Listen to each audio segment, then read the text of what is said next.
Hey everybody, thanks for joining me. Today we're going to talk about how much you should save in your 401k. Before we do, please click subscribe to my channel and check out the link you see on your screen for a message from my sponsor, The Motley Fool, where you can get the top 10 stocks to buy right now. All right, so before we get into how much you should save in your 401k, let's quickly talk about how much you can.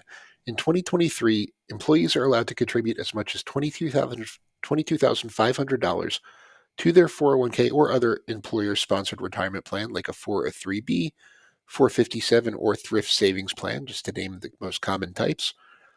And this limit is only employee contributions. It does not include any of your employer matching contributions or other types of contributions your employer puts in. It only includes what you choose to have deferred from your paycheck, known as elective deferrals. So if you're 50 or older, there's an additional $7,500 catch up contribution that applies to you. The idea is that if you're older, if you're later on in your career, and maybe you started saving for retirement a little bit late, you have the ability to contribute extra money to your tax deferred retirement account and get caught up. So, including that, if you're 50 or older, the total contribution limit is $30,000 in 2023 for elective deferrals for people 50 and older. Now, including your employer contributions, the total that can be contributed to a 401k in 2023 is $66,000. Now, that includes matching contributions, your own contributions, everything. The limit, including that catch up contribution, is $73,500 for people over 50.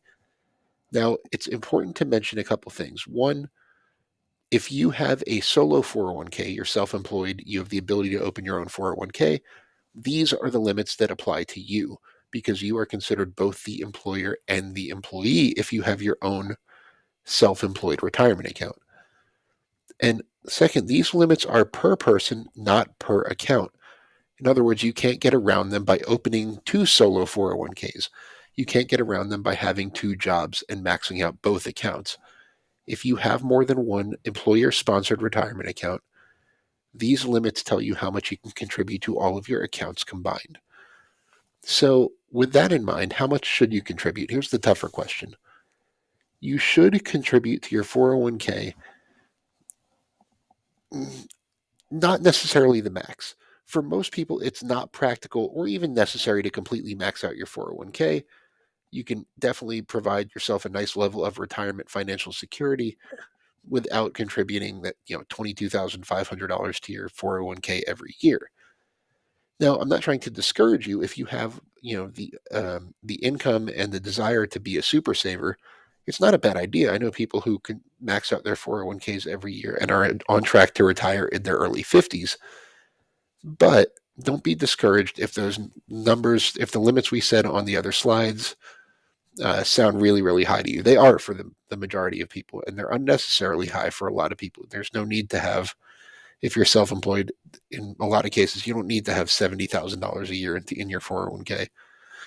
So, how much should you contribute? First of all, at a bare minimum, you should contribute enough to take full advantage of your employer's matching contributions. For example, if your employer is willing to match 6% of your salary dollar for dollar, then 6% of your salary is the absolute minimum you should contribute, period. If you don't take full advantage of your employer's match, like about 20% of Americans don't, you're literally turning down free money. So that's the absolute bare minimum. And a lot of times it's worth noting your employers will auto enroll participants in plans at very low contribution rates, like 2 or 3% of their salary. So the auto enrollment rate might not be enough to take advantage of your employer's match. So the average person puts in the neighborhood of 6 to 7% in their 401k, depending on what your source is. But this isn't likely to be enough to create a real financially stable retirement that you want. So, a good goal to aim for is at least 10% of your earnings, and that's not including any employer matching contributions. Now, if you prefer to invest in individual stocks, kind of like I do, there's nothing wrong with opening an IRA in addition to your 401k if you're eligible to do that as well. But that can be included in that 10% amount. Just keep in mind that the money going into your 401k should be enough to take advantage of that employer match. But in addition, and aside from that, you can open an IRA too. There's nothing wrong with that. So if that 10% sounds like a big step, let's say you're contributing 5% of your pay to a 401k this year, going from 5% to 10% of your salary, that's not nothing. That's a pretty big step. So you don't need to get there all at once if that's going to put serious financial strain on your life. So, one strategy I often suggest to clients is to try increasing your contribution rate by 1 percentage point per year until you get there. So, if you're contributing 5% this year, maybe go to 6% in 2024, 7% in 2025, and so on until you get where you want to be. Another strategy is to make an increase in your contributions every time you get a raise. If you get, say, a 3% raise in 2023, contribute 1% of your salary in addition to your 401k, and you probably wouldn't even notice the sting. Your paychecks would still go higher. So hopefully you found that informative. Please leave me any questions or comments in under this video, and I will do my best to address each one of them individually.